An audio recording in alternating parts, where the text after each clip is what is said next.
Hi hello friends. இன்றைக்கி வந்து நம்மளோட பேபிஸ்க்கு வந்து வீட்லேயே வந்து பிஸ்கட் எவ்வளோ ஈஸியாக எவ்வளோ ஹெல்த்தியாக பண்ணலான்னு பார்க்கலாம். அதுக்கு ராய் மாவு வந்து ஒரு கப் எடுத்து அதை நல்லா வந்து வறுத்துங்க. ஏன்னா அது வந்து ஒரு பச்சை வாசம் அடிக்கும். ஸோ அதனால் அதை வந்து நம்ம நல்லா வறுத்து எடுத்துக்கலாம். அது கூடயே பார்த்திங்கன்னா நம்ம வந்து ஒரு பவுலில் வந்து கொஞ்சமாக நெய் விட்டு நாட்டு சர்க்கரையை வந்து மிக்ஸ் பண்ணிக்கலாம். நம்ம வேணுன்னா பட்டர் கூட ஆட் பண்ணிக்கலாம், இன்னும் டேஸ்ட் நல்லாயிருக்கும். என்கிட்ட பட்டர் இல்லை, ஸோ அதனால் நான் நெய் ஆட் பண்ணியிருக்கேன். நல்லா மிக்ஸ் பண்ணதுக்கப்புறம் நம்ம வந்து நம்மளோட வறுத்து வச்சுருக்கிற ராகி மாவையும் அது கூடயே அரை கப் வந்து கோதுமை மாவும் ஆட் பண்ணிக்கலாம். இன்னுமே டேஸ்ட் நல்லாயிருக்கும்.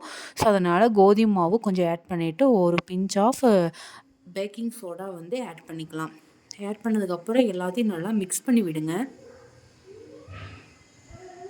கொஞ்சம் கட்டியாக இருக்கிற மாதிரி தான் ஃபீல் ஆகும். அது வந்து போக போக சரியாயிடும். அதுக்கப்புறம் நம்ம வந்து கொஞ்சமாக கொக்கோ பவுடர் இதில் ஆட் பண்ணிக்கலாம். ஆட் பண்ணதுக்கப்புறம் எல்லாத்தையும் நல்லா மிக்ஸ் பண்ணி விடுங்க. அதுக்கப்புறம் நம்ம தண்ணிக்கு பதிலாக பால் சேர்த்து கொஞ்சம் கொஞ்சமாக நல்லா கரைச்சி விடுங்க. ஃபஸ்ட்டு வந்து நல்லா மிக்ஸ் பண்ணதுக்கப்புறம் நம்ம கையை வச்சு பிசைஞ்சோம்னா அந்த கையில் வந்து அப்பாமல் நல்லா வரும்.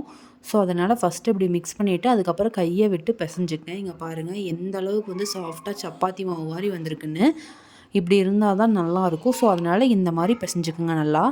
இங்கே பாருங்கள், இப்படி உருட்டினாலும் அப்போ தான் உருண்டை வந்து சூப்பராக வரும். நம்மளுக்கு தேவையான டிசைன் இந்த பிஸ்கட்டில் வந்து நம்ம செஞ்சுக்கலாம். பாருங்கள் இவ்வளோ சூப்பராக வந்திருக்குதுன்னு. நான் வந்து ஃபோக் ஸ்பூன் வச்சு தான் வந்து இந்த மாதிரி சின்ன சின்ன ஹோல்ஸு அப்புறம் லைன்ஸு எல்லாமே நான் அந்த ஃபோக் ஸ்பூனில் வச்சு தான் போட்டேன். நம்மளுக்கு என்ன டிசைன் வேணுமோ அந்த மாதிரி நம்ம போட்டுக்கலாம். இல்லை சும்மாவே கூட நம்ம வந்து வச்சுக்கலாம்.